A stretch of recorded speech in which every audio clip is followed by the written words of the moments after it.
அடுத்த 10 நிமிஷம் 7 நிமிஷம் நல்ல எழுந்து ஒரு மெசேஜை நம்ம உள்ள கொண்டு வந்து கர்த்தர் நம்மை ஆசீர்வதிக்க வேண்டும் என்று அதனால தான் அவசரப்பட்டார். காரணம் இல்லை. ஏன்னா எனக்கு அது அவ்வளோ டைம் தேவையான கேட்டால் நாங்கள் கல்லூரியில் இறையியல் கல்லூரியில் படிக்கும்போது எங்களுக்கு கொடுக்கப்பட்ட ஒரு நிபந்தனை கண்டிஷன், கட்டாயம் எல்லா போதவர்களும் 40லேருந்து 45 நிமிஷத்தில் முடிச்சே ஆகணும். அதுக்கு மேலே போகக்கூடாது. நான் அதனால தான் என் மெசேஜை பார்த்தீங்கன்னா சில இடத்துல போவோம், அவங்களே சொல்லிடுவாங்க நீங்கள் இங்கே 1.5 மணி நேரம் பேசணும். மெசேஜ் அது போகும். இந்த இடத்துல நான் அன்னைக்கு வரும்போது இந்த காணிக்கை பாட்டு படிக்கும்போது எனக்கு மெசேஜ் ஒன்றுமே இல்லை மைண்டில். என்னடா நான் மெசேஜ் ப்ரிப்பேர் பண்ணிட்டு வந்து ஒன்றுமே இல்லையே. பேசுறது கற்றுறது நான் ஆயத்தம் பண்ணது உண்மை, கற்றுடைய சமூகத்தில் இருந்த உண்மை. பாஸ்டர் அடிக்கடி சொல்லுவாங்க காலையில், எனக்கு அப்படி அந்த டைம் எல்லாம் சொல்ல மாட்டேன். நான் எப்போ எழுப்புறனோ அதான் டைம்.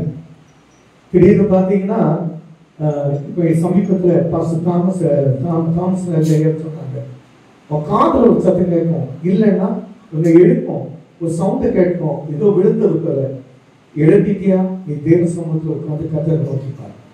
இதுதான் வார்த்தை. ஏன்னா அப்படிதான். அதனால கத்தர் நல்லவராக இருக்கிறார். எல்லாரும் ஒரு நிமிஷம் எழுப்பி நின்று கத்தர் இந்த புதிய ஆண்டில் என்னோடு பேச வேண்டும். ஒரு நிமிஷம் எல்லாரும் எழுப்பி நின்று செய்தியா தான் பார்க்கணுமே தவிர செய்தியா பாருங்க. ஏதாவது சந்தேகம் தான் என்ன கேளுங்க. எல்லாரும் ஆண்டவரே என்னோட பேசும் வருடங்களாய் மாதங்களாய் நாட்களாய் நான் தேவ சமூகத்தை தேடி வந்து கொண்டிருக்கிறேன். எனக்கானது எனக்கு வந்து சேரும்படி என்னோட பேசுங்கப்பா. இந்த வருடத்துல நான் நினைத்தபடி நடக்கணும். அப்படி கேளுங்க.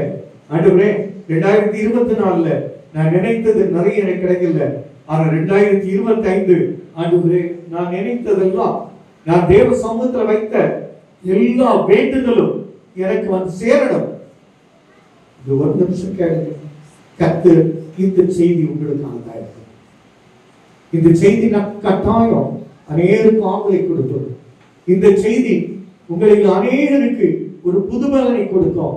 உங்களுக்கு இழந்து போன நம்பிக்கை, இழந்து போன ஒரு பெரிய விசுவாசம் எல்லாம் உங்களுக்கு கொண்டு வரும். கர்த்தர் உங்களுடைய இடைப்படுவார். பரலோகத்தின் தேவனே, ஆண்டவர்களோடு பேசுங்கப்பா. பேசுகிறவர் நீங்கள் அல்ல, கர்த்தருடைய ஆவியானவர் பேசுவார் சொன்னது போல என் தேவன் எங்களோடு பேசி எங்களை ஆசீர்வதித்து வழிநடத்த வேண்டும் என்று உங்க திருப்பாதம் எடுத்து கேட்கும் நல்ல பிதாவே. உட்கார். இந்த செய்திக்கு ஒரு தலைப்பு பார்த்தீங்களா? அந்த தலைப்பு கொடுப்பாங்க. அந்த தலைப்பை சொல்லுங்க. தேவனின் திட்டம் என் மீது. நான் ஏன் உன் மீதுன்னு சொன்னா, ஆக்சுவலா அது என் மீது. அப்படித்தான். என் மேல தேவன் ஒரு திட்டம் வைத்து இருக்கிறார். எத்தனை பேர் விசுவாசிக்கிறீங்க? அல்லேலூயா. உங்களுக்கான திட்டம் அநேகருக்கு தெரியும். சிலருக்கு அந்த திட்டம் ஆஸ்பிரேஷன் மைண்ட்ல இருக்கும். இதுதானா, இதுதானா, இல்ல இதுதானா. இந்த ஆஸ்பிரேஷன், அதாவது ஒரு ஸ்திரத்தன்மை இல்லாத, ஒரு தெளிவில்லாத ஒரு தரிசனமா இருக்கும். நான் சொல்றேன், ஒரு வசனத்தை மட்டும் வாசிப்போம். இது பிரசங்கத்துக்கான ஒரு பிகினிங், ஒரு வசனமா இருக்கலாம். ஆனா செய்தி அது அல்ல, அதை சார்ந்து இருக்கும். ஆபகுக் 3ஆம் அதிகாரம் 2ஆம் வசனத்தை வாசிப்போம். ஆபகுக் 3ஆம் அதிகாரம் 2ஆம் வசனத்தை வாசிங்க. அப்ப 2 வாசிங்க. அப்பொழுது கர்த்தர் நீ தரிசனத்தை எழுதி கடந்தோடுகிறவன் வாசிக்கும்படி குறித்த காலத்திற்கு தரிசனம் இன்னும் வைக்கப்பட்டிருக்கிறது. கடந்த வருடத்துல உங்களுக்கான தரிசனம் இன்னும் ஒருவேளை நிறைவேறாமல் இருந்திருக்கலாம்.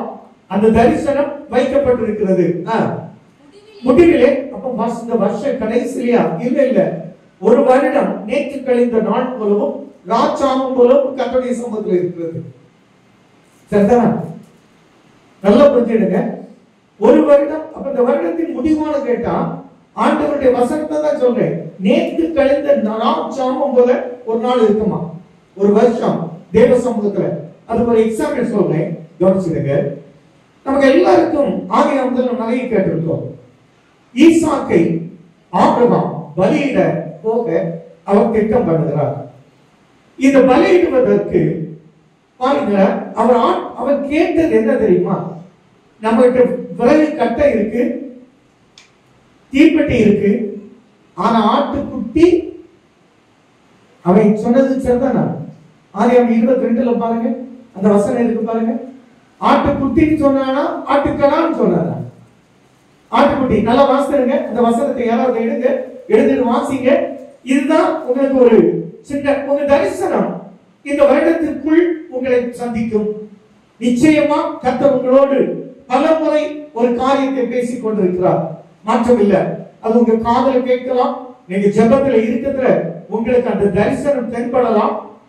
சொப்பனம் வேற, தரிசனம் வேற. சொப்பனத்துக்கு விளக்கம் வேற, தரிசனத்துக்கான விளக்கம் வேற. இந்த வசனத்தை வாசிப்போம். இதோ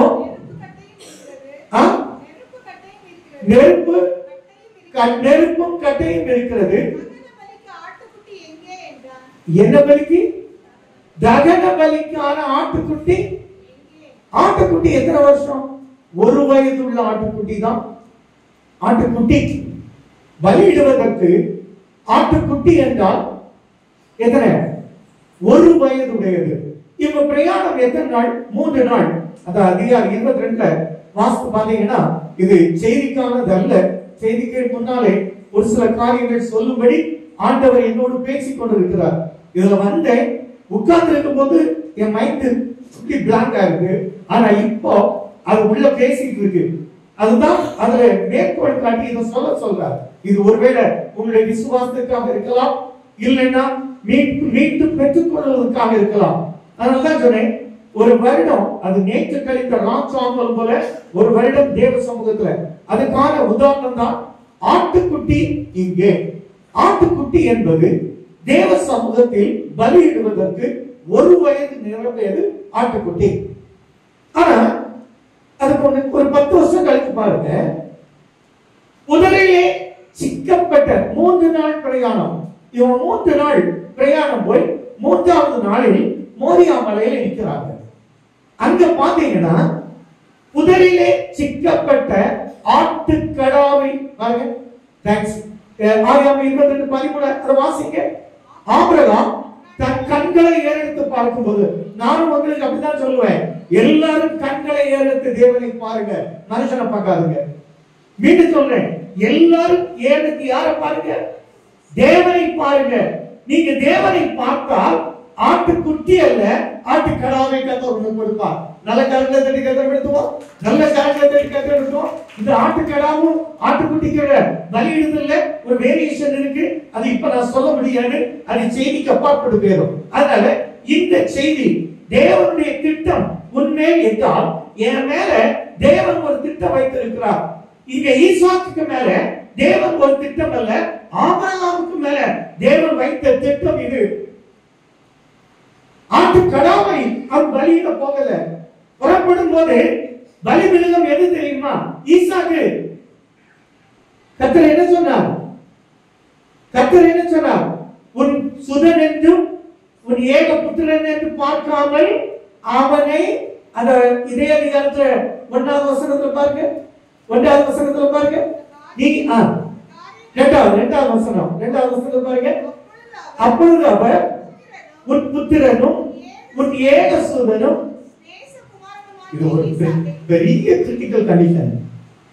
எல்லாருக்குமே அவங்க பிள்ளைகள் ஏக சுதனும்,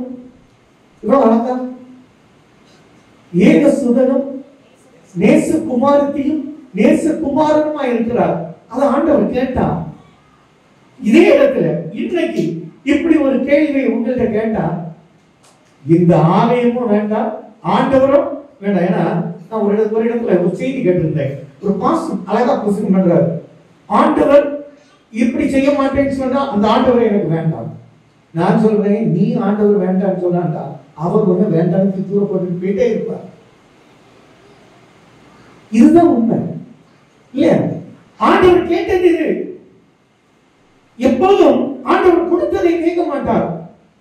உங்க கையில கொடுத்ததை அவர் எடுக்க மாட்டார். உன் கையில கொடுத்தது உனக்கு உரியதே. உன் கையில கொடுத்ததை அவர் எடுக்கவே மாட்டார். நல்லா புரிஞ்சுடுங்க. இந்த செய்தியில இல்லைன்னா, இந்த செய்தி கேட்காம யாராவது போயிருந்தா அது அவங்களுக்கு இந்த ஆசீர்வாதம் இல்லை. நிச்சயமா சொல்லியிருப்பேன். ஒரு அருமையான செய்தி இது உங்களை தேடி வருகிறது. உங்களுக்கு இந்த செய்தியினுடைய முடிவில் இதனுடைய ஆசீர்வாதம் கொஞ்சம் வாஸ்தா என்ன ஒரு ஆசீர்வாதம், வேலையற்று இருக்கிறவர்களுக்கு வேலை வாய்ப்பை கொடுக்கும்படி நன்மைக்காய் மூலமாய் கஷ்டத்தை அனுபவித்தவர்கள் அதற்குரிய ஆசீர்வாதம். இந்த ரெண்டு ஆசீர்வாதமும் செய்தியின் முடிவில் விளங்கும். இது பாருங்க, இவ்வளவு நேரம் இருந்திருப்பாங்க. இப்ப செய்தி வேண்டாம், ஏன் கத்த வேண்டாம், ஆராதனை இருந்தா செய்தி வேணும். வார்த்தை இல்லாத ஆராதனை முழுமை பெறாது. அதனால நம்முடைய ஆசீர்வாதங்கள் நிறைய இல்லாம போயிடும். நான் சொல்றேன், உங்க மொபைல் எல்லாம் கொஞ்சம் சைலண்ட்ல போட்டுருங்க. போட்டுக்கிட்டு என்னோடு கூட தேவனை பாருங்கள். தேவன் உங்களுக்கான என்ன நோக்கத்தை வைத்திருக்கிறார், அவர் என்ன திட்டத்தை வைத்திருக்கிறார் என்பதை நான் கொஞ்சம் உங்களோடு வெரி ஷார்ட்டா சொல்லிடுவேன். இப்ப பாருங்க, இந்த ஆட்டுக்கடா 3 வயது நிரம்பிய ஆட்டுக்கடா புதர்ல சிக்கப்பட்டிருக்கிறது. 3 நாளையில தேவன் தன் திட்டத்தை மாற்றினார். அல்லேலூயா, அல்லேலூயா, அல்லேலூயா. நினிவே நகரத்தை தேவன் அழிக்க சித்தமான போது நினிவே நகரத்தார் ஜனங்கள் தேவனை நோக்கி உபவாசித்து கதறின போது அந்த தேவன் தன் முடிவை மாற்றினார். இதே போல ஆபிரகாமுடைய உள்ளத்தை பார்த்த கர்த்தர் தன் முடிவை அங்கே மாற்றி அவர் ஆட்டுக்கடாவை கொடுத்தார். பலி நடந்தது, நோக்கம் நிறைவேறப்பட்டது. தேவன் உனக்கான திட்டத்தை கட்டாயம் நிறைவேற்றுவார். உன் மீது எவ்வளவு மனத்தாங்கல் இருந்தாலும் அது முடிவிலே அந்த மனத்தாங்கல் மாற்றப்படும். ஆமென், அல்லேலூயா. எப்படி மனத்தாங்கல் என்றால், நாம் பாத்தீங்கன்னா தேவன் அவருடைய கற்பனைகளை நமக்கு 10 கற்பனைகள் வைத்திருக்கிறார். இதுதான் நியாயப்பிரமாணத்தில் கொடுக்கப்பட்டிருக்கிறது. இந்த நியாயப்பிரமாணம் புதிய ஏற்பாட்டில் வரும்போது இயேசு கிறிஸ்துவின் மூலமாய் அது மாற்றப்படுகிறது. ஆனா எல்லாரும் நினைச்சுக்கிறோம், நியாயப்பிரமாணத்தை விட இயேசுவின் பிரமாணம் மிகவும் லகுவானதுன்னு. நான் சொல்ல இல்ல. நியாயப்பிரமாணத்துல ஒரு கன்னத்துல அடிச்சா மறு கன்னத்தை காட்டி கொடுக்கணும் இல்லையா? இயேசுவின் கட்டளையில பாருங்க, உன் கண் ஒன்று இடர்ல உண்டாக்கினால் என்ன செய்யணுமா? எது ஈஸி? அடி வாங்குறது ஈஸியா, கண்ணை கொடுக்கிறது ஈஸியா? யோசிச்சு பாருங்க. உன் கை ஒன்று இடர்ல உண்டாக்கினால் கைய வெட்டி தூர போட்டுவிட்டு ஒத்த கையனா எங்க வா? தேவனுடைய ராஜ்யத்துக்கு வா. எது ஈஸி? எது ஈஸி?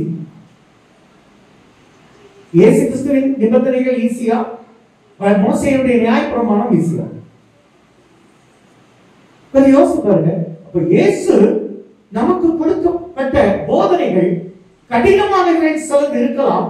ஆனால் அவர் மூலம் நமக்கு கிடைத்த வாழ்வு என்ன தெரியுமா? பாவங்கள் மன்னிக்கப்பட்டு தேவனுடைய இறை அரசில் சேர்வதற்கான ஒரு பாக்கியத்தை நமக்கு வைத்திருக்கிறார். ஆமென், அல்லேலூயா. இப்போ ஆபத்து பாருங்க, குறித்த காலத்திற்கான தரிசனம் அது நிறைவேறும். அது தாமதிக்காது. தாமதித்தாலும் பொறுமையோடு காத்து நிச்சயம் வரும். அது தாமதிக்காமல் அது சொன்னதை செய்யாம போகாது. ஆபத்து 2:3 அவ்வளவு அழகா இருக்கு. இந்த வசனத்தை வச்சிடுங்க. உங்களுக்கான தரிசனம் தேவன் ஒவ்வொருத்தருக்கும் சில தரிசனங்களை வைத்திருக்கிறார். உங்களுடைய பிரச்சனை எல்லாம், நான் சொல்றேன், உங்க பிரச்சனைகள் எல்லாம் ஒரு வசனத்தை வாசிக்குமா? இதுவும் செய்திக்கு முந்தினால சொல்ல வேண்டிய வசனம் இல்ல. ஆனாலும் பார்ப்போம். ஆதியாகமம் ஏசாயா 43ஆம் அதிகாரம், ஏசாயா 43 16 17 வாசிங்க. ஏசாயா 43 16 17 வாசிங்க. உங்க ப்ராப்ளம் எல்லாம் இப்போ இந்த வருடத்துக்குள்ள சொல்ல மாட்டேன். நான் சொன்னேன், கர்த்தர் நினைத்தா நீங்க இந்த இடத்துல இருந்து போகும் முன்பே உங்க பிரச்சனையை முற்றுப்புள்ளி வைத்திருப்பார். நீங்க நினைத்த காரியங்கள் நீங்க இல்லத்தை சந்திக்கும் முன்பாக உங்க வீட்டுக்கு வந்து சேரும். நீங்கள் இந்த இடத்தில் இருந்து திரும்பும் முன்பாக நீ நினைத்த காரியம் உன்னை மகிழ செய்யும். அல்லேலூயா, கரங்களை தட்டி தான் கத்திர வேண்டிக்கோங்க. ஒரு வார்த்தை ஒன்றை சந்தித்தா உங்க காதல கேட்டுனா அது உங்களுடையதா இருந்தா யாரையும் பார்க்காதுங்க. கரங்களை தட்டி கத்திரப்படுத்துங்க. எவ்வளவு பாருங்க, சமுத்திரத்திலே வழியையும் வலிய தண்ணீர்களிலே பாறையை உண்டாக்கி ரதங்களையும் குதிரைகளையும் ராணுவ வீரரையும் பராக்கிரமசாலிகளையும் புறப்பட பண்ணி அவர்கள் எழுந்திராதபடிக்கு ஒருமித்து விழுந்து கிடக்கவும் ஒரு திரி அணைகிறது போல் அவைகளை அணைத்து போகவும் பண்ணுகிற கர்த்தர் சொல்லுகிறதா. இப்ப நான் சொல்ற பிரச்சனை எது தெரியுமா? ரீடக்கு மனசிலாயிருக்கு. தேங்க்யூ. இந்த வசனத்தை வச்சுக்கிட்டு இப்ப நான் சொல்ல போற செய்தி அதுதான். உங்களுடைய ப்ராப்ளம் என்ன? நம்ம ப்ராப்ளத்தை நூல் நூக்கிறது போல நூத்துக்கிட்டே இருப்பாங்க. நூல் நூக்கிறது போல நமக்கு எப்ப ப்ராப்ளம் வருது தெரியுமா? நம்ம ஒரு ஒரு ஒரு எக்ஸாம்பிள், என் மருமகனை என்னால தாராளம் சொல்லலாம். அவன் என் மருமகன் நாங்க சின்னதுல இருந்து தூக்கி வளர்த்ததுனால இவன் எல்லை வீட்டுல பால் கறப்பு நாங்க போனோம். எங்களை நான் என்ன கேட்கலாம், நான் வந்தேன் மாமானு கூட பார்க்காம என்ன முன்சந்தியில வைக்கல, வானு கூப்பிடல, என்ன கூப்பிட்டு முன்ன வைக்கல, நான் கேட்கலாம். அவனுக்கு எப்படி இருக்கு தெரியுமா? மாமா அவர் இருப்பாரு, விசுவாசியில யார் வந்திருக்காங்களோ அவங்கள கூப்பிட்டு உள்ள வச்சுக்கிடுவோம். சரிதானா இல்லை? சரிதானா? மாமாட்டை அவர் எப்பவும் இருப்பாரு. அதனுடைய தன்மை என்னன்னா, உரிமை என்ன? என் உறவு, என் சிநேகிதன், என் நண்பன், இந்த உறவுகள் பிரிக்கப்படாமல் எப்போதும் பாதுகாக்கப்படுகிறது. ப்ராப்ளம் எங்க வருது? பினான்சியலி ப்ராப்ளம் உருவாகும். எங்க வருகிறது? சரீரத்தில் உருவாகும். எங்க வருகிறது? குடும்ப உறவுகளில் விரிசல் உண்டாகும். எங்கே ஒரு பிரச்சனை வருதுன்னா, இத எண்ணெய ஊத்தி ஊத்தி நீ எவ்வளவு தீ கொளுத்தினாலும், நான் என் மனைவியும் ஓபிஸுக்கு போயிருந்தோம் கடந்த ஒரு மாசத்துக்கு முன்னாடி. நான் இந்த ஒரு விளக்கு வச்சிருந்து, ஆனா திரி கிடக்கு, எண்ணெய் கிடக்கு, விளக்கு எரியல. நான் அந்த பிள்ளையை கூப்பிட்டு கேட்டேன், இந்த விளக்கு எதுக்குமா வச்சிருக்கேன்? எது மணிக்கு வரும்? 11 மணிக்கு. விளக்கு எப்ப கொடுத்தீங்க? 9 வரைக்கும். என்ன சார், அது அந்த திரி உள்ள போய் நினைச்சு போகுதுட்டு, அதனால அணைச்சிட்டு. நான் என்ன கேட்கிறேன், நம்ம எல்லாரும் என்ன சொல்றது தெரியுமா? எரிகிற எண்ணெயில, எரிகிற திரியில எண்ணெயை விட்டு விட்டு பிரச்சனையை உருவாக்கிட்டே இருக்கிறது. நான் சொல்ல இல்ல, இந்த திரி, இந்த பிரச்சனை, அது இந்த பைனான்சியல் பிரச்சனை, இந்த சரீரத்துல இப்போ சாட்சி கேட்டோம், இருதயத்திலான பிரச்சனை, ஒரு திரி அணைகிறது போல கர்த்தர் அதை அணையப்படுகிறார். நீ விசுவாசித்தால் அது உன்னை சந்திக்கும். நீ விசுவாசிக்கிறவனுக்கு அவனுடைய வாழ்க்கையில் நடக்கும். எல்லா காரியங்களும் உங்க இருதயத்தை பலப்படுத்துகிற கர்த்தர். இதான் வார்த்தை. விசுவாசிக்கணும். விசுவாசித்த நீ ஏன் இருதயத்தில் இருக்க பிரச்சனையை கர்த்தர் ஒரு திரியை போல அணைத்து போட்டார் என்று நீ விசுவாசித்தால் இப்பவே கர்த்தர் விசுவாசத்தை வர்த்திக்கப்படுவார். இதான் உண்மை. அல்லேலூயா. உங்க பலவீனம் தானே, பலவீனத்தை மாத்துகிற கர்த்தர் ஒரு திரி அணைகிறது போல. இதுல நம்ம சொல்லலாம், இந்த திரி எரியும் போது கீழே எண்ணெயை விட்டு என் மாமியார் இப்படி பிரச்சனையை கொடுக்கு, என் மருமகா பிரச்சனையை கொடுக்கு, என் நண்பன் இப்படி பிரச்சனை. நான் சொன்னேன், அவன் என்ன பிரச்சனையை கொடுத்தாலும் இன்னைக்கு ஆண்டவர் சொல்லுகிறார், உன் மீது வைத்த தேவ திட்டம் செயல்படாமல் இந்த தெரியாத எல்லாம் அப்படியே உன் ப்ராப்ளம் எல்லாம் ரைட் நவ சால்வ். கலகத்தடி கதை படுத்துங்க. சந்தித்த பிரச்சனை, சந்தித்த தோல்விகள், சந்தித்த உன் நோய்கள், உன் அதிகாரிகளுடைய டார்ச்சர்ஸ் எல்லாவற்றையும் தேவன் இப்போ ரைட் நவ மாத்தி இருக்கிறார். நீ அடுத்த தடவை, நீ திட்டக்கிழமை நாளை தினத்துல அலுவலகத்துல போகும்போது உன் அதிகாரி உன்னோடு இணக்கமாய் பேசுவதை நீ பார்க்கும்படி கர்த்தர் கிருபை கொடுப்பார். கர்த்தர் நல்லவர். ஆமென். அல்லேலூயா. இதுதாங்க கர்த்தர் வைத்த திட்டம். சரி, ஒவ்வொருத்தருக்கு மேல ஒரு திட்டம் வைத்திருக்கிறார். வாசிங்க ஆதியாகமம் 37ஆம் அதிகாரம்.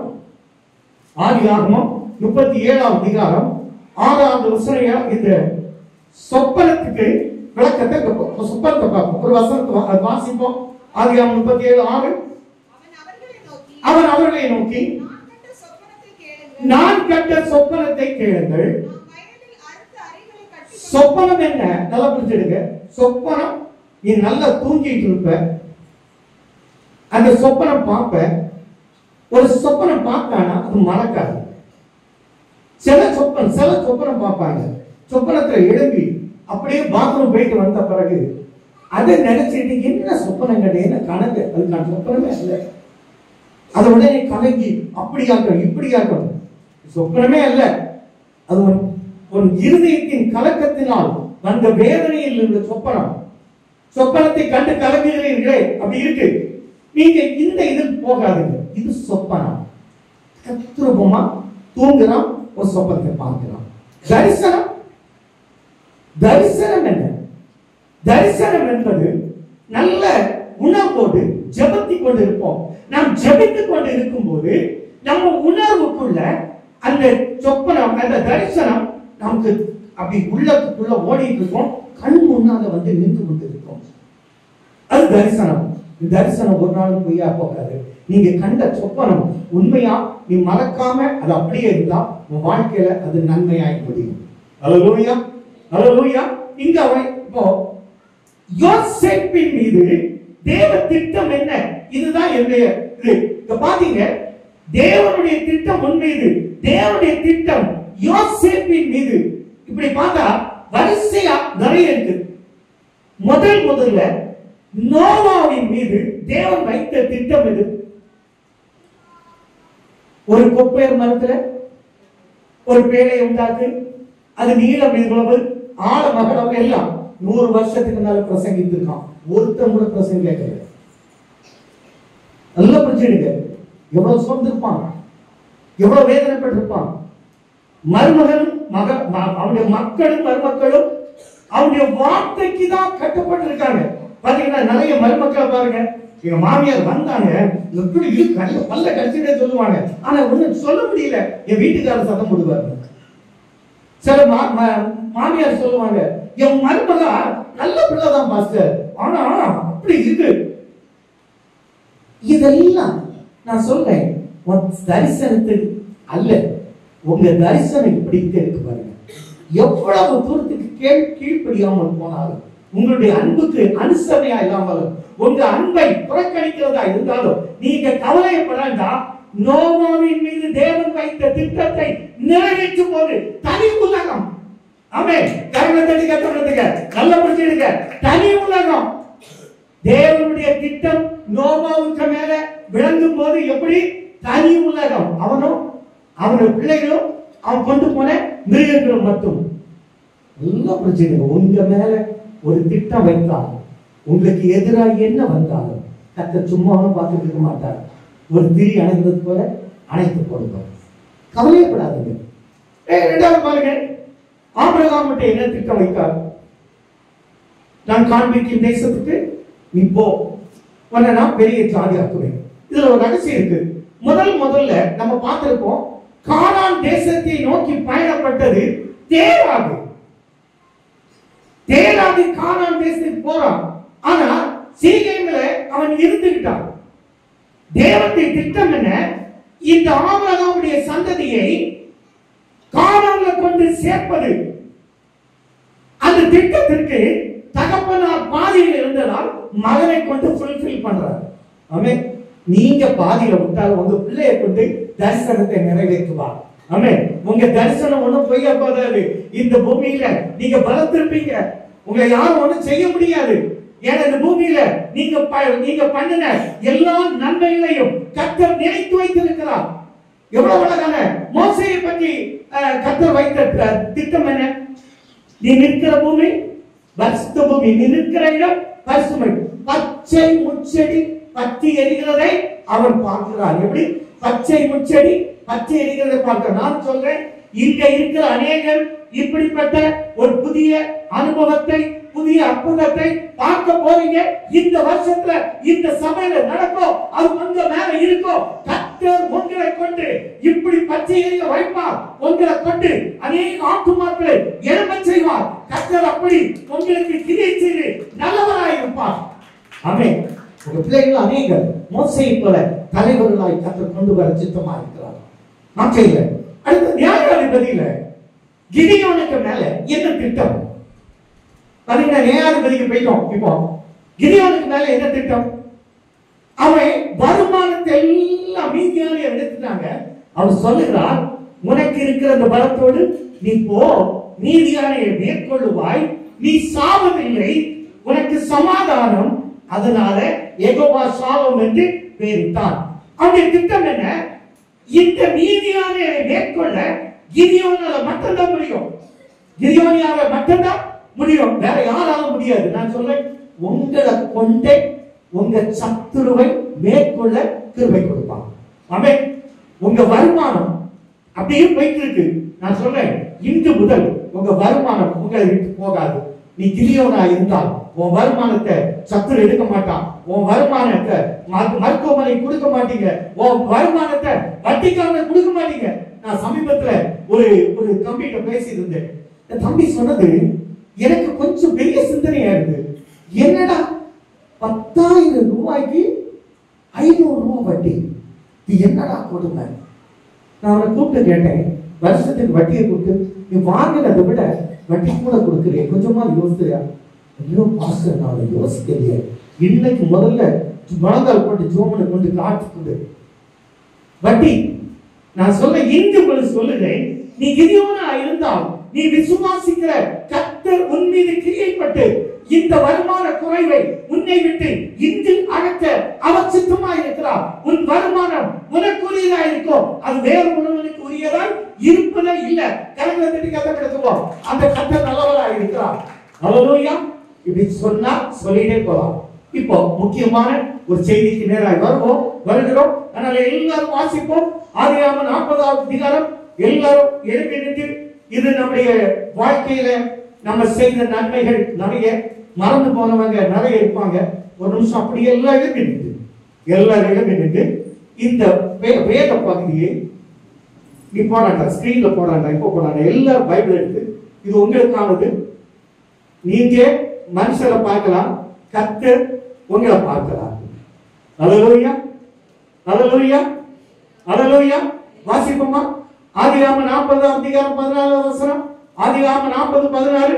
இப்ப போடுடா, இப்ப போடுமானே. ஆதியாகமம் 40வது வசனம் 40வது அதிகாரம் 14வது வசனம் வாசிங்க. வாசிப்போம். இதுதான் அதன் அர்த்தம் என்று சொன்னதும் அன்றி, நீ வாழ்வடைந்து இருக்கும் போது என்னை நினைத்து என்மேல் தயவு வைத்து இந்த காரியத்தை பார்வோனுக்கு அறிவித்து இந்த இடத்தில் இருந்தனை விடுதலையாக்க வேண்டும் அப்படின்னு என்ன ஒரு வசனம் முக்கியமானது. எல்லாரும் 38வது வசனத்தை வாசிப்போம். இந்த 38வது வசனத்தை வாசிப்போம். அப்பொழுது பார்வோன் தன் ஊழியக்காரரை, இதே 41:38. அப்பொழுது பார்வோன் தன் ஊழியக்காரனை நோக்கி, தேவ ஆவியை பெற்ற இந்த மனுஷனை போல வேறொருவன் உண்டோ என்றான். சரிதானா? அடுத்த வசனத்தை சேர்த்து வாசிப்போம். பின்பு பார்வோன், உங்களுக்கு வேண்டாம் உங்க பேரை சொல்லிடலாம், உங்க பிள்ளைங்க பேரை சொல்லணுமா, பையனுக்கு பேரை சொல்லலாம், மகளுக்கு பேரை சொல்லணும்னா மகளுக்கு பேரை சொல்லிடலாம். இங்க யார சொல்லி இருக்கு? யோசேப்பை நோக்கி. நான் சொல்றேன், நல்லா புரிஞ்சிடுங்க, அப்படி வாசிக்கணும். ஓகே. பின்பு கர்த்தர் என் குடும்பத்தை நோக்கி, தேவன் இல்லை இவை எல்லாவற்றையும் உனக்கு வெளிப்படுத்தி இருக்கிறபடியால் உன்னை போல விவேகமும் ஞானமும் உள்ளவன் வேறு ஒருவனும் இல்லை. உட்காருமா? உங்களை போல விவேகமும் ஞானமும் உள்ள வேறு ஒருத்தரை இல்லை. உங்க பிள்ளைகளை போல விவேகமும் ஞானமும் உள்ள தேவ ஆவியை பெற்ற வேறு ஒருத்தரை இல்லை. உங்க புருஷனை போல விவேகமும் ஞானமும் தேவ ஆவியை பெற்ற ஒருத்தரை இல்லை. விசுவாசிக்கிறீங்களா? ஆமென். உங்க பிள்ளைகளுக்கு இப்படி இந்த 5 வருஷம் முழுவதும் கர்த்தர் எப்படி பயன்படுத்த போகிறார்? படிக்கிற பிள்ளைகளுக்கு தான் உங்களை போல விவேகமும் ஞானமும் உள்ள தேவ ஆவியை பெற்ற ஒரு பிள்ளை இல்லைன்னு சொல்லும்படி கர்த்தர் உங்களை உயர்த்துவார். சரி, இப்ப 14வது வசனத்துல நம்ம ஒரு வாஸ்தவம், அநேக மனிதர்கள் மறந்து போவார்கள், கர்த்தர் மறக்க மாட்டார். இவன் மறந்துட்டான். எத்தனை வருஷம்? 2 years மறந்துட்டான். எத்தனை வருஷம்? 2 வருஷம். நான் இந்த சம்பவம் நமக்கு நிறைய தெரியும். அதனால குழியில போட்டது, விட்டது, இதெல்லாம் விட்டுருவோம். ஏன்னா இதோடு சேர்ந்து நான் சொல்லும் போது தேவைப்பட்டா அதை கோர்த்து விடுவேன். இப்ப பாருங்க, உங்களுடைய கண்களுக்கு முன்பாக நன்றி மறந்தவங்க நிறைய இருப்பாங்க. நன்றி மறந்தவங்க, நீங்க நன்மை செய்திருப்பீங்க, அவங்க உங்களுக்கு தீமை செய்திருப்பாங்க, அல்லனா மறந்திருப்பாங்க, உங்களை பார்க்காம போவாங்க. இதுவரையும் உறவுகள் நீடிக்காமல் கட்டாயிருக்கலாம். ஆனால் நான் சொல்ற ஒரு பகுதி, இப்ப பாருங்க, இவன் அதெல்லாம் விட்டுட்டான். தேவனுடைய திட்டம் நிறைவேறும் போது அவனை கர்த்தர் சந்திக்கிறார். சந்திக்கும் போது தேவனுடைய திட்டம் எவ்வளவு அழகா அதுல செயல்படும் போது பாருங்க, 40:14 வாசிங்க, 40:14 வாசிங்க, 41:14 வாசிங்க.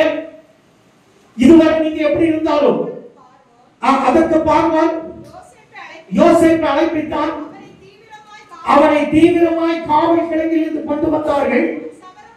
அவன் சவரம் பண்ணி வேறு வஸ்திரம் தரித்து பார்வனுக்கு வந்தான். நல்லா புரிஞ்சுடுங்க, நன்றி மறந்துட்டான்.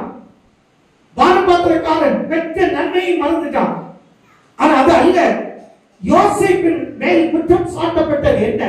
நிரூபிக்கப்படாத குற்றம், பெண் குற்றம், பெண் குற்றம். அதனால பார்வோன் போத்திபார் கட்டுக்குள்ளே அவன் கீழே இருக்கிற சிறைச்சாலையை வைத்தான்.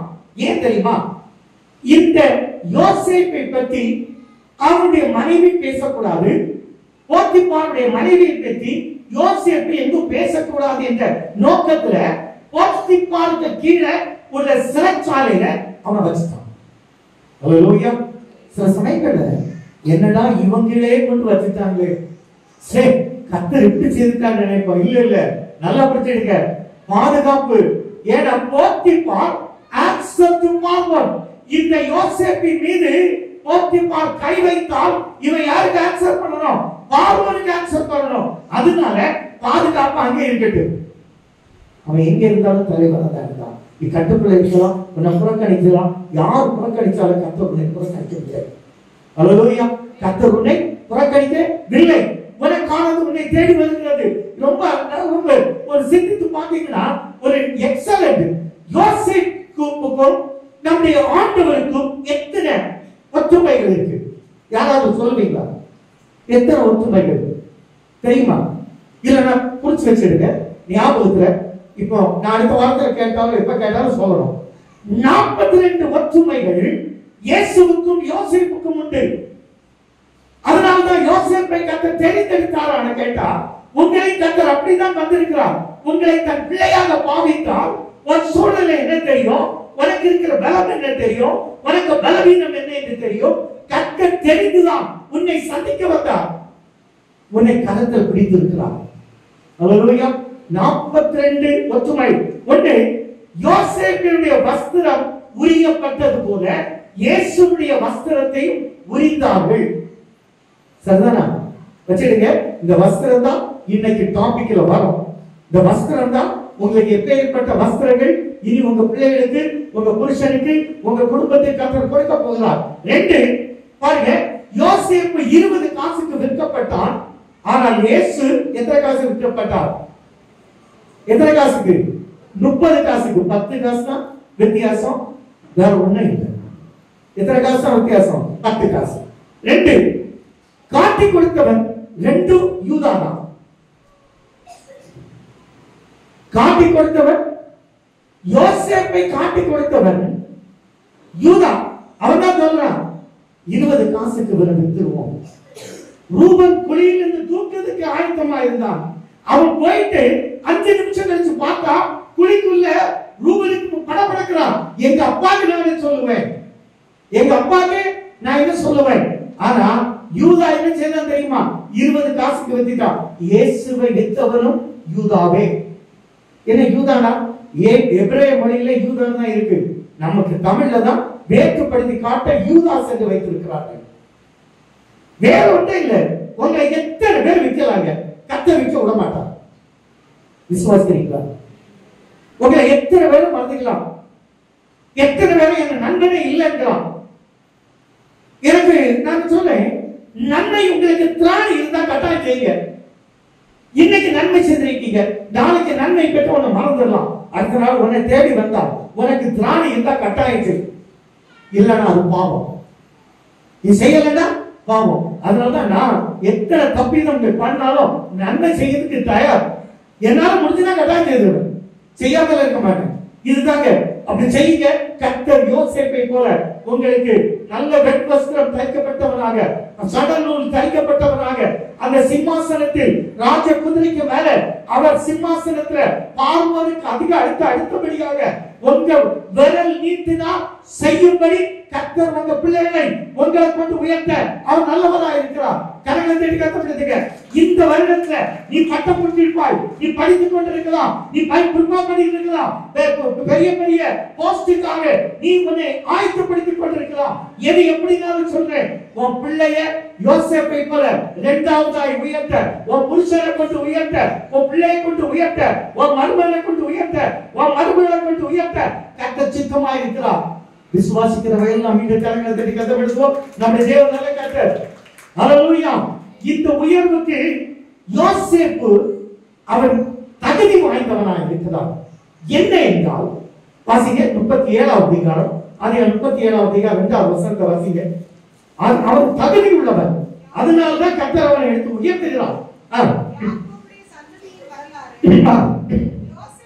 யோசேப்பு 17 வயதில் தன் சகோதரனுடைய ஆடுகளை மேய்த்துக் கொண்டிருந்தான்.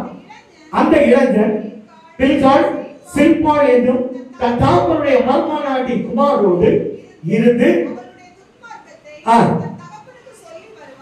இப்ப கோடு சொன்னானா உண்மையை சொன்னான். கோடு சொன்னான்னு சொல்றவங்க எல்லாம் ஒரு அறிவியலை சொல்லுவோம். பாஸ்டர் யோசேப்பு போய் அவங்க அப்பாட்ட கோடு சொல்லிக்கிட்டே இருந்தான் இல்லையா? உண்மையை சொன்னான்னு சொல்றவங்க எல்லாம் ஒரு அறிவியலை சொல்லுங்க பாருங்க. அதுவும் அரை மனசுல அவன் உண்மையா சொன்னான். அண்ணமார மூட்டி விடலையா? ஏங்க அவன் உண்மையை சொன்னதுனால அந்த இடத்துக்கு உயர்த்தப்பட்டான். நீ உண்மையை சொல்லு. உண்மையோட மனிதன் பரிபூர்ண ஆசீர்வாதம் பெறுவான். உனக்கு தெரியும் இது தவறு, இது சரின்னு, இது தவறு, இது சரின்னு உனக்கு தெரியும். நீ உண்மையை பேசு. இப்ப சோதனையா இருக்கலாம். இந்த உண்மை ஒரு நாள் உன்னை யோசேப்பை போல இரண்டாவதாய் உயர்த்தும். நிச்சயமா சொல்றேன், சோதனை வரலாம். இந்த சோதனை ஒரு திரி அணைகிறது போல அணைத்து போகும். உன் உண்மை உன்னை நீ எட்டி முடியாத, எட்டி பார்க்க முடியாத. இப்போ சாட்சி கேட்டோம், லெட்டி அழகா சொன்னா. என்ன கொஞ்ச நாள் போனா தலைவரி அவளை பார்க்கும்போது யூ பிலீவ் தட், நம்புறியா? 2 மாசம் வரை கர்த்தர் கொண்டு போறாரு. அங்க போயும் சாட்சி சபைக்கும் எல்லாருக்கும் சாட்சியாரு. கர்த்தர் உன்னை உயர்த்துவார், மாத்த இல்ல. ஏன் அப்படின்னா நம்ம உயர்வுக்கு தகுதியா இருக்கிறோம். ஒருத்தரை பற்றி புறம் பேச வேண்டாம், உண்மையை பேசுங்க. அதனால ஒருத்தர் சத்துருவானா போட்டுங்க, போட்டு நான் கற்றுக்கொண்டதான். என் உண்மையெல்லாம் பேசுறேன், பொய்யெல்லாம் நடக்காது. பொய் பேசுறதா நிறைய பேர் சம்பாதிச்சிருக்கலாம். அப்படி ஒரு நண்பர் எனக்கு வேண்டாம், கர்த்தர் மட்டுமே எனக்கு போதும். ஹல்லேலூயா. இந்த உண்மை உன்னை உயர்த்தும். அவரை எப்படி உயர்த்து பாருங்க. இந்த 42வது அதிகாரத்துல பாருங்க, 40வது வருஷத்துக்கு பாருங்க. நீ என் அரண்மனைக்கு அதிகாரியாக இருப்பாய். நீ உண்மை உள்ளவனாய் இருந்தால் கர்த்தர் உன்னை அரண்மனைக்கு அதிகாரியாக வைப்பார். உன் வாக்கின்படி அலுவலகமும் வீடும் இருக்கும். எப்படி? உங்கள் வாக்கின்படி அலுவலகம் இருக்கும், வீடு இருக்கும், உன் மாமியார் இருப்பா, உன் மாமனார் இருப்பாங்க. இவங்க எல்லாம் உன் வாக்கின்படி இருக்கும். உன் வாக்கின்படி உங்க மருமகா இருக்கும், உங்க மருமகன் இருப்பான். இதெல்லாம் நீ உண்மையுள்ளவனாய் இருந்தால் நிச்சயமா எல்லாம் உன் கட்டுக்குள்ள இருக்கும். தொடர்ந்து வாசித்து பாருங்க, எவ்வளவு அழகா. சிங்காசனத்தில் மாத்திரம் நான் பெரியவனாய் இருப்பேன். எல்லாம் இதுக்கு அடுத்த பாத்தீங்கன்னா எல்லாரும் 46வது வசனம் பாருங்க, 44வது வசனம் பாருங்க. பின்னும் பார்வோன்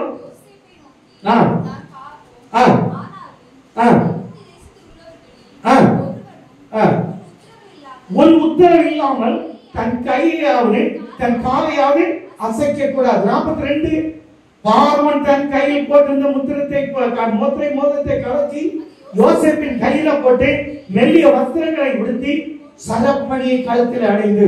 இந்த மெல்லிய வஸ்திரம் தரித்தவங்க எல்லாம் அடுத்த வாரம் உங்க மெல்லிய வஸ்திரத்தை ஒன்று காட்டுங்க. கட்டாயம் சொல்லுங்க, பந்தி உங்களுக்கு இந்த சத்தியம் உங்களுக்கு பந்தியில விளங்கும். ஹல்லேலூயா, ஹல்லேலூயா. வெண்வஸ்திரம் இல்லாதவங்க எல்லாம் சொல்லுவோம் இருக்குல்ல. வெள்ளச்சட்டை இல்லாத சகோதரர்கள் எல்லாம், வெள்ளச்சட்டை இல்லாத சகோதரர்கள் எல்லாம் எனக்கு ஒரு அலையிலே சொல்லுங்க.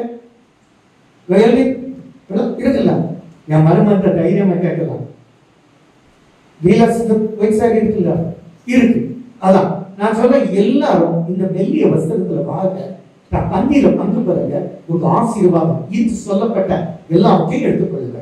என்ன ஒரு வசனத்தை வாசிப்போம். எஸ்தருக்கு எழுதின புஸ்தகம், எஸ்தருக்கு எழுதின புஸ்தகம் 6ஆம் அதிகாரம் 13ஆம் வசனம் பாருங்க. இது ரெண்டுமே இது மெல்லிய வஸ்திரத்துக்கு ஏற்றவாறு அல்ல. இது ரெண்டு சொல்ல வேண்டிய செய்தி கர்த்தர் சொல்ல சொன்னது. வாசிப்போம். ஆமான் தனக்கு நேரிட்ட எல்லாவற்றையும் சேஷிக்கும் தன் செய்கிற எல்லாருக்கும் அறிவித்த போது அவனுடைய ஆலோசனைக்காரனும் அவர் மனைவியாகிய சிரேசும், தமிழ் படிச்ச டீச்சர் வாசிக்கிற தப்பிக்கிட்ட பாருங்க. ஐயோ ஐயோ, நான் அவனை பார்த்து மொர்தெக்காய்க்கு முன்பாக நீ தாழ்ந்து போக தொடங்கினீ, அவன் யூத குலமானால், நீ ஞானஸ்நானம் பெற்றவனானால், நீ கர்த்தருடைய பந்தியில இருக்கிறவனா இருந்து வெண்வஸ்திரம் தரித்து ஞானஸ்நானம் பெற்று கர்த்தருடைய பந்தியில் இருக்கிறவனா இருந்தால் உனக்கு முன்னால சத்து தாழ்ந்து போவது நிச்சயம். கரங்களை கட்டி கட்டப்படுத்துவோம். ஆமென். சில சிக்கட்டுக்கு நம்ம கொஞ்சம் காசு வாங்கியிருக்கோம், மாற்றீங்க. அந்த காசை கொடுக்க முடியல, உன்னை வசப்பாடித்தாரா கர்த்தர் அவனை இல்லாமலே ஆக்கியிருப்பாரு. ஆனாலும் நான் சொல்றேன், வாங்கின கடனை அவன் இல்லைன்னா பிள்ளைங்களுக்கு கொடுத்துருக்கு. நம்ம வாங்கிட்டோம்ல, குறிப்பிட்டானே வாங்கணும். நான் எதுக்கு சொல்றேன்னா, இத பாருங்க, இப்போ தாழ்ந்து போவது நிச்சயம் சொன்னது மட்டும் இதுல பாருங்க, அவன் தன் முகத்தை தொங்க விட்டவனாக தன் வீட்டுக்கு 12 வசனம் வாசிங்க. பின்பு மொர்தெக்காய்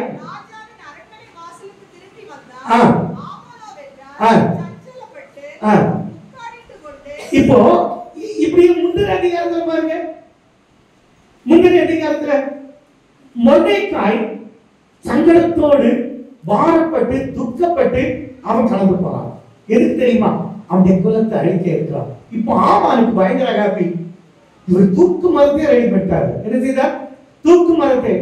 நான் சொல்றேன், தூக்கு மரத்தை உன் நண்பன், உன் சத்துரு அல்லது உனக்கு எதிராளியா இருக்கிறவர்கள், உன் உறவுகள் யாரு ஆயத்தம் பண்ணட்டு. நீ உயர்த்தப்படுகிறாய், மறந்துடாத. உன்னை வேண்டான்னு சொன்னா நீ உயர்த்தப்படுகிறாய். உன் முகத்தை பார்க்கலன்னு சொன்னா உன்னை உயர்த்தப்படுகிறாய். பார்வோன் மோசேயிடத்துல சொன்னா, நீ இனிமேல் என் முகத்தை பார்ப்பாய், ஆனால் இந்த உலகத்தில் உன்னை வைக்க மாட்டேன், உன்னை கொன்னுடுவேன். அவன் சொன்னா கர்த்தர் அவனுக்கு செய்தார். மோசே உயிரோடு இருந்தான், பார்வோனுடைய மகன் இல்லாமல் போனான். நான் சொல்றேன், சவாலை எடுங்க. உங்களை ஒருத்தர் முகத்தை உன் முகத்தை பார்க்க விரும்பலன்னு சொன்னா சந்தோஷப்படுங்க. கர்த்தர் உங்க முகத்தை பார்க்க ஆசையா இருக்கு. யார் முகம் பார்க்கணும்? கர்த்தர் உங்க முகத்தை பார்க்கணும்னு ஆசையா இருக்கா? இல்ல உங்க ஃப்ரெண்ட் பார்க்கணும்னு ஆசையா இருக்கா? இல்ல உங்க சத்துரு பார்க்கணும்? யாரெல்லாம் சொல்லுங்க, என் ஃப்ரெண்ட் என் முகத்தை பார்த்துட்டே இருக்குன்னு ஆசையா இருக்குன்னு சொல்லுங்க. ஒரு இளைய சொல்லுங்க. என் புருஷனை சொல்ல மாட்டேன், புருஷன் கடமை அவர் பார்க்கணும், அவர் உங்களை தான் பார்க்கணும், என்னோட பார்க்க கூடாது, அது உண்மை. ஆனா நான் இப்ப சொல்றேன், கர்த்தர் உன் ஃப்ரெண்ட் உன்னை பார்க்கவே விரும்பலன்னா கர்த்தர் உன்னை பார்க்க ஆசையா இருக்கிறார். அல்லேலூயா, அல்லேலூயா. அவன் எத்தனை முறை தருங்க கடிதங்கள் அனுப்பட்டு ஆமான் தன் குலத்தை அழிக்க, இதே அதிகாரத்துல 9ஆம் அதிகாரத்துல எஸ்தர் 9ஆம் அதிகாரத்துல 1ஆம் வசனத்துல பாருங்க, இந்த 5ஆம் மாதத்துல அழகா சொல்றார், அவன் யூத குலத்தை, உங்க குடும்பத்தை, உங்க கோத்திரத்தை நீங்க இல்லாம போயிடணும்னு ஒருத்தன் செயல்பட்டால் அவனை கர்த்தர் தூக்குவார். உங்களையும் உங்க குடும்பத்தையும் இந்த பூமியில நிலைக்கும்படி வைப்பார். இதுதான் நம்முடைய கர்த்தர். கர்த்தர் ஏன்னா ஒரு டெமோ கர்த்தர் கொடுத்தார். ஆமான் பார்க்கவே சொல்லலாம். கர்த்தர் ராஜா என்னதான் ரொம்ப நேசிக்கிறார், ராணி என்னதான் ரொம்ப நேசிச்சார், விருந்துக்கு என்னதான் கூப்பிட்டார், ஏன் அவரை கூப்பிட்டார் என்ன கூப்பிடலையே அப்படின்னு நினைக்காத. அவரை கூப்பிட்டது எதுக்கு தெரியுமா? சங்கம் எடுக்க. உன்னை கூப்பிட்டா அடுத்தது உனக்கு ஒரு பதவியை கொடுத்து உன்னை உயர்த்த. நான் இப்ப சொன்ன புரிஞ்சுக்க. என் கை செய்தியை பார்த்தீங்கன்னா, உங்களை கூப்பிடலன்னு சங்கடப்படாதுங்க. உங்களை கூப்பிடலைன்னா அவனுக்கு அவனை தூக்கு மரத்துல தூக்குறதுக்கு ரெடி ஆயிட்டார். கர்த்தர் உங்களை கூப்பிடலைன்னா உங்களுக்கு சிம்மாசனத்தை கொடுத்து ஆமானை இரண்டாவதாய் உயர்த்தினது போல மொத்த குடும்பத்தையும் அவர் மீட்டாரே. பாருங்க அந்த 9ஆம் அதிகாரத்து கடைசி பகுதி வாசிங்க. அந்நாளிலே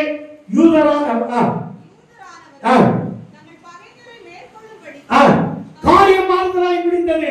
நான் சொல்றேன், கடந்த வருடத்துல என்ன காரியம் இருக்கட்டுங்க, இந்த முதல் மாதத்துல சொல்றேன், உங்களுடைய காரியம் நன்மையாய் முடியும், காரியம் மாறுதலாய் எல்லாம் நீ நினைத்தபடி நடக்கும். நீ என்ன பிரயாசப்படுகிறாயோ அந்த காரியத்தை கர்த்தர் உனக்கு மாற்றப்படுமா.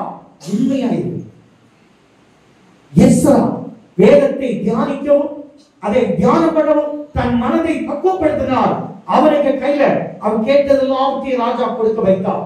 நான் சொல்றேன், நீங்க உங்க பிரயாசம் என்ன கர்த்தரோடு இருக்கட்டு, உங்க இருதயம் என்ன கர்த்தரோடு இருக்கட்டு. வேதத்தை வாசிக்க உங்க இருதயத்தை பக்குவப்படுத்துங்க. நீங்க கேட்பதை கொடுப்பார். நீங்க உண்மை உள்ளவர்களா இருங்க. சிங்காசனம் உங்களுடைய உங்க பிள்ளைகளுடையதா இருக்கும். நீங்க உண்மை உள்ளவர்களா இருந்தா உங்களுக்கு வெட்வஸ்திரம் தரிக்கப்படும். வெட்வஸ்திரம் தரிக்கப்படும் போது முத்திரை மோதிரம் கொடுக்கப்படும். இந்த பூமியில உங்க பிள்ளைகள், நான் சொல்றேன், இந்த வருஷத்துல அநேகர் தேவனுடைய நாமத்துல சொல்றேன், கர்த்தர் இத சொல்ல நான் சொல்றோம். அநேக வெளிநாட்டுல இருப்பீங்க, அநேக வெளி இடத்துல கொண்டு போவார். இதுவரையில் இந்த தடைகள் மாறும், மாற்றப்படுகிறது. உன் உண்மை உன்னை உயர்த்த போகிறது.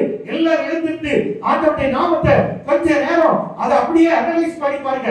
எல்லாரும் எழுந்து நின்று, ஆண்டவரே நீங்க என்னோடு பேசினீர், ஆண்டவரே இப்ப சொல்லப்பட்ட இந்த போதனோடு சொல்லப்பட்ட தீர்க்க தரிசனத்தை போல நான் விசுவாசிக்கிறேன். ஆண்டவரே என் பிள்ளைகள் எடுக்கிற பிரயாசங்களை ஆண்டவர் இந்த வழிநாட்டை கொண்டு போய் அவரை மகிழ பண்ணுகிற கர்த்தர் அல்லவா. ஆண்டவரே இன்னைக்கு கேட்டது போல நான் வருத்தப்பட்டது உண்டு. அப்பா வருத்தப்பட்டது உண்டு. எனக்கு ப்ராப்பர்ட்டியில உள்ள ஏற முடியல வருத்தப்பட்டது உண்டு. ஆண்டவரே என் வீடை நான் விற்கணும்னு நினைச்சது உண்டு. ஆனா கர்த்தர் விற்க உடல. இப்ப கடனுக்கு வாழ வைத்து இனி இருக்கிற கடன் மாறும். இந்த கடனுக்கு வாழ உனக்கு கிருபை கொடுக்கிற கர்த்தர். உங்க பிள்ளை படித்த பிள்ளைகள் பட்டதாரியாய் மாற்றப்பட்ட பிள்ளைகள் சிம்மாசனத்துல கர்த்தர் வைக்க ஆயத்தப்பட்டார். கொஞ்சம் உண்மையா இருங்க. 10 மணி உண்மை, சமயம் 10 மணி, அதான் உண்மை. கர்த்தருடைய பந்தி தகுதி இல்லைன்னு சொல்லாதுங்க. உங்களை தகுதிப்படுத்துங்க. வெள்ளி சனி ஞாயிறு 3 நாள் தேவ சமூகத்துல காத்திருங்க.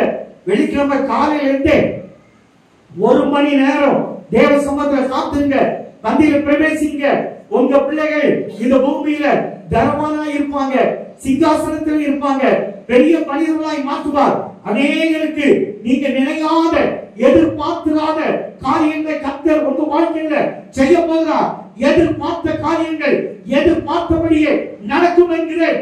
கர்த்தர் உங்களை கொண்டு இப்படி இவனமாய் ஃப்ளரிஷ் பண்ண சித்தமாய் இருக்கிறார். உங்க பலவீனங்களை மாற்ற கர்த்தர் சித்தமாய் இருக்கிறார். உங்க கடனை மாற்ற கர்த்தர் சித்தமாய் இருக்கிறார். உங்க பிரச்சனையை மாற்ற கர்த்தர் சித்தமாய் இருக்கிறார். உங்க சுத்தி இருக்கிறவங்க உங்களுக்கு பிரச்சனை கொடுக்கறாங்கன்னா அவங்க மத்தியில உங்களை எழுந்து நிமிர்ந்து நிற்க பண்ணுகிற கர்த்தர் இன்று சொல்லுகிறார், உண்மையுள்ள மனுஷனாகிரு, யோசேப்பை போல உயர்த்தப்படுவார். கடந்து வந்த பாதைகள்ல சோதனை இருந்திருக்கலாம், வேதனை இருந்திருக்கலாம். ஒரு வாட்ச்மேன் எவ்வளவு புறக்கணித்தாங்க. மொர்தெக்காயை புறக்கணித்தது போல உன்னை புறக்கணித்திருக்கலாம். பார்வோன் மோசேயிடம் சொன்னது போல என் முகத்தை நீ பார்க்காதன்னு சொல்லி இருக்கலாம். எது எப்படியோ அந்த நண்பன் உன்னை பார்த்து வருவான். அந்த உறவு உன்னை பார்த்து வரும். உங்களை விட்டு போன உறவுகள் உங்களை தேடி வரும். உங்களை விட்டு போன பதவி உங்களை தேடி வரும். நீங்க என்ன நினைக்கிறீர்களோ நினைத்ததை கர்த்தர் செய்ய ஆயத்தமாயிருக்கிறார். புதிய வீடு கர்த்தர் கொடுக்க சித்தமா இருக்கிறார். நீங்க பிரயாசப்பட்டால் சொந்த வீடை கர்த்தர் கொடுப்பார். இரக்கமுள்ள பிதாவே, எல்லா மகிமைக்கும் பார்க்கிறதே ஏசப்பா, பினான்சியலி கஷ்டப்படுற பிள்ளைகளுக்கு பினான்சியலுக்கான அந்த வருமானத்திற்கான வாய்ப்பை வற்றாத நீரூற்றை போல இருப்பாய் என்று ஆண்டவர் வருடத்தின் துவக்கத்தில் எங்களுக்கு வாக்கு கொடுத்திருக்கிறீங்கப்பா. இந்த புதிய ஊற்றுக்கண்கள், புதிய வருமானங்கள் திறக்கப்படுகிறதப்பா. ஆண்டவரே, இந்த வற்றாத நீரூற்று நீயோ கடன் கொடுப்பாய், கடன் வாங்க மாட்டாய் என்று எங்களை உயர்த்த போகிறதப்பா. என் தகப்பனே, வெளிநாட்டுக்கு எடுக்கிற பிரயாசங்கள், ஆண்டவரே வேலைக்கு, புதிய வேலைக்காக எடுக்கிற பிரயாசங்கள், திருமணத்திற்காக எடுக்கப்படுகிற பிரயாசங்கள், ஆண்டவரே அநேகர் வியாதியில கஷ்டப்படுறாங்க ஐயா. இந்த நேரத்துல ஒரு திரி அணைகிறது போல இவர்களுடைய வியாதியை மாற்றி ஆண்டவர் அற்புதத்தையும் சந்தோஷத்தையும் சமாதானத்தையும் அந்த குடும்பங்களை கட்டளையிட்டப்பா. ஆண்டவர் மகிழ்ச்சி தங்கட்டும், மனமகிழ்ச்சி பொங்கட்டும். ஆண்டவரே மணவாளின் சத்தம் கேட்கப்பட, மணவாட்டியின் சத்தம் கேட்கப்பட ஒவ்வொரு குடும்பங்களையும் நீங்க எடுத்து ஆண்டவர் பயன்படுத்தி ஆசீர்வதிக்கப்பா. சபைக்கு உண்மையாக, உமக்கு உண்மையாக ஆண்டவரே காணப்பட கர்த்தர் கிருபை கொடுத்து உண்மையுள்ள பரிசன் பரிபூர்ண ஆசீர்வாதத்தை பெற்றுக் கொள்வான்னு சொன்னது போல பெற்று அனுபவிக்க கிருபை செய்வன் நல்ல பிதாவே. ஆமென்.